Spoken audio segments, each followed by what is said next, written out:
Moving on to the fourth of the five sections. So this one is going to be about why churches should stay on the biblical definition.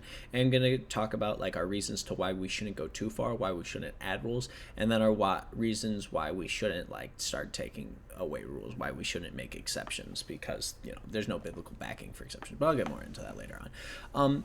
So the biblical definition of holiness is the only standard that we should ever follow. Like the Bible calls for us to cover the nakedness, which is the thigh. So like when women wear skirts, it should be past the knee. Just for that wiggle room that if they like move wrong, then it won't show it. But like as long as they keep their thigh covered, like they're good. And then guys, like shorts past the knee. But like there's no call for pants only. Like men used to wear togas.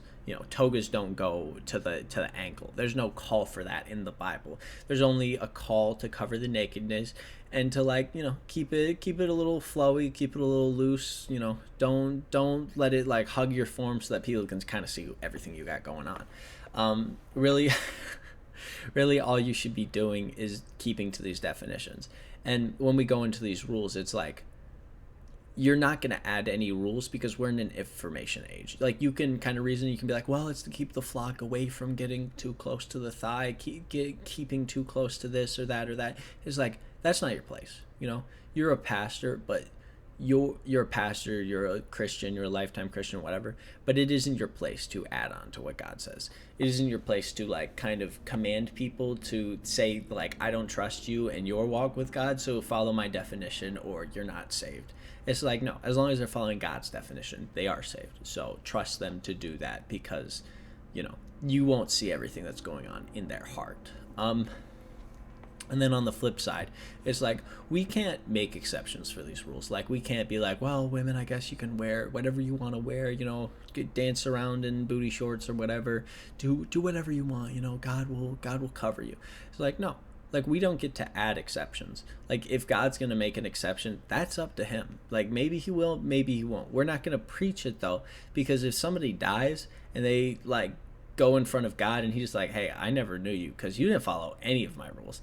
And they're just like, well, they told me that this was all fine. And he's going to be like, I never said that they should do that. And they're going to be judged when they get up here. You will be judged if you start telling people like, that rule doesn't matter, this rule doesn't matter. Like, you're not going to be saved if you continue with that because you're letting people get condemned for your own spread of misinformation, which is on both of you because like you're clearly not following the biblical definition, so they shouldn't look to you for an example. And they're just trying to like reassert that their flesh is okay because they want to get away with things that they shouldn't do.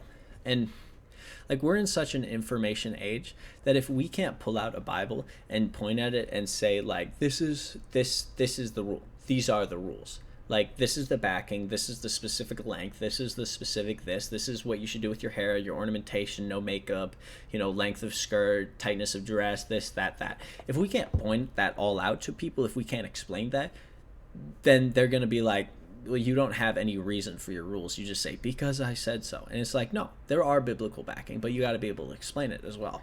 And like, this is all important to just spreading God's message. Like, we have to have backing behind the rules that we say so that we can really push the main goal of Christians, which is to continue to reach out to the lost. Like, that is our only call as Christians. That is the only reason that we operate and do anything, because we want to see everyone go to heaven. We want the best for people, or at least you should if you're a Christian. Like, and it's so much struggling that when we add these extra hurdles or we take away these steps and make people trip up because they're allowing their flesh to be rewarded outside the Bible, and they're just like, what's going on? And it's like, it's because you're not following God's will, and the less you follow God's will, the easier it is to slip up and sin and do all these wrong things, because like there's kind of a safety net in being a Christian and to putting his stuff first that will stop you from sinning. It's really bad when people are unwilling to kind of like back up and say like, I'm not going to add or take away anything from the Bible, because I don't want to help someone be condemned. I don't want to be their stumbling block for adding random garbage, and I don't want to be the person who makes them think that Christianity is some super easy task that like you'll be able to jump to immediately, like put on, and take away all the rules that actually give this thing foundation and are put in the Bible, because both sides will push somebody to hell. You will be someone's stumbling block. That is it for this section. I'm gonna edit this part out.